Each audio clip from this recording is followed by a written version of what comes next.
Assalamualaikum warahmatullahi wabarakatuh.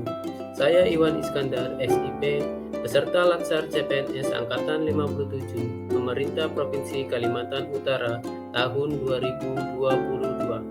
Pada kesempatan kali ini saya akan menjelaskan tentang manajemen ASN dan Smart ASN dengan tutor Ibu Murtiwi SE. Manajemen ASN. Manajemen ASN adalah pengelolaan ASN untuk menghasilkan pegawai ASN yang profesional, memiliki nilai dasar etika profesi, bebas dari intervensi politik, bersih dari praktik korupsi, kolusi, dan nepotisme. Berdasarkan jenisnya, pegawai ASN terdiri atas dua. Yang pertama, pegawai negeri sipil atau PNS. Yang kedua, pegawai pemerintah dengan perjanjian kerja atau P3K. Fungsi, tugas, dan peran ASN. Pegawai ASN berfungsi sebagai pelaksana kebijakan publik, pelayanan publik, perekat, dan pemersatu bangsa. Pegawai ASN bertugas untuk melaksanakan kebijakan yang dibuat oleh pejabat pembina kepegawaian sesuai dengan ketentuan peraturan perundang-undangan, memberikan pelayanan publik yang profesional dan berkualitas, mempererat persatuan dan kesatuan negara kesatuan Republik Indonesia.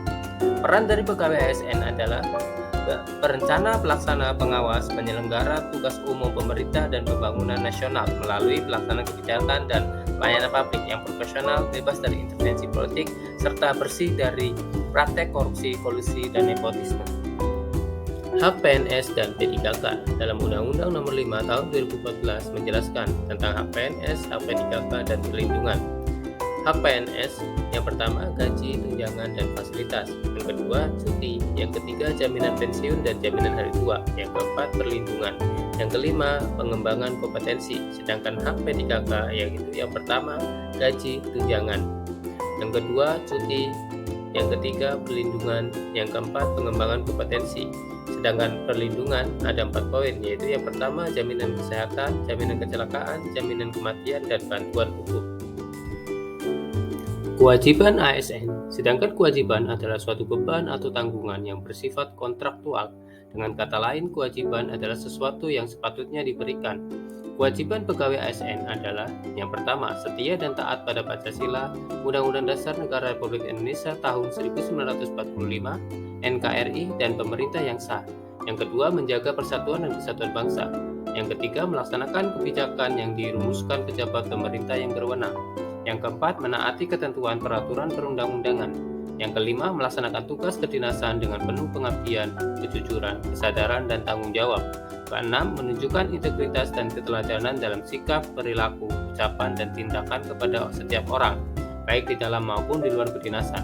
Yang ketujuh, menyimpan rahasia jabatan dan hanya dapat mengemukakan rahasia jabatan sesuai dengan ketentuan peraturan perundang-undangan. Kedelapan, bersedia ditempatkan di seluruh wilayah Negara Kesatuan Republik Indonesia. Smart ASN. Berdasarkan arahan Presiden Republik Indonesia pada poin pembangunan SDM dan persiapan kebutuhan SDM talenta digital, literasi digital berperan penting untuk meningkatkan kemampuan kognitif sumber daya manusia di Indonesia agar keterampilannya tidak sebatas mengoperasikan gawai. Kerangka kerja literasi digital terdiri dari kurikulum, digital skill, digital safety, digital culture, dan digital etik. Kerangka kurikulum literasi digital ini digunakan sebagai metode pengukuran tingkat kompetensi kognitif dan efektif masyarakat dalam menguasai teknologi digital. Guna mendukung percepatan transformasi digital, ada 5 langkah yang harus dijalankan, yaitu yang pertama, perluasan akses dan peningkatan infrastruktur digital. 2. Persiapan roadmap transportasi digital. 3. Percepatan integrasi pusat data nasional. 4. Persiapan kebutuhan SDM talenta digital. 5. Persiapan terkait dengan regulasi skema-skema pendanaan dan pembiayaan transformasi digital. Kerangka kurikulum literasi digital yaitu terbagi atas 4. Etika bermedia digital, budaya bermedia digital, aman bermedia digital, dan cakap bermedia digital. Etika bermedia digital. 3 tantangan dalam menimbang urgensi penerapan etika bermedia digital. Yang pertama, penetrasi internet yang sangat tinggi dalam kehidupan sehari-hari masyarakat Indonesia. 2. Perubahan perilaku masyarakat yang berpindah dari media konvensional ke media digital. 3. Intensitas orang berinteraksi dengan gawai semakin tinggi. Konten negatif. Konten negatif telah diatur dalam Undang-Undang Terbaru Nomor 19 Tahun 2016, Undang-Undang ITE sebagai informasi dan atau dokumen elektronik yang memiliki muatan yang melanggar kesusilaan, perjudian, penghinaan, atau pencemaran nama baik, pemerasan dan atau pengancaman, penyebaran berita bohong dan menyesatkan sehingga mengakibatkan kerugian pengguna. Konten negatif muncul karena motivasi-motivasi pembuatnya yang memiliki kepentingan ekonomi atau mencari uang. Politik menjatuhkan kelompok politik tertentu, mencari kambing hitam, dan memecah belah masyarakat berkaitan suku, agama, ras, dan antar golongan atau SARA. Ada beberapa jenis konten negatif, yaitu hoax, cyberbullying, dan hater speech.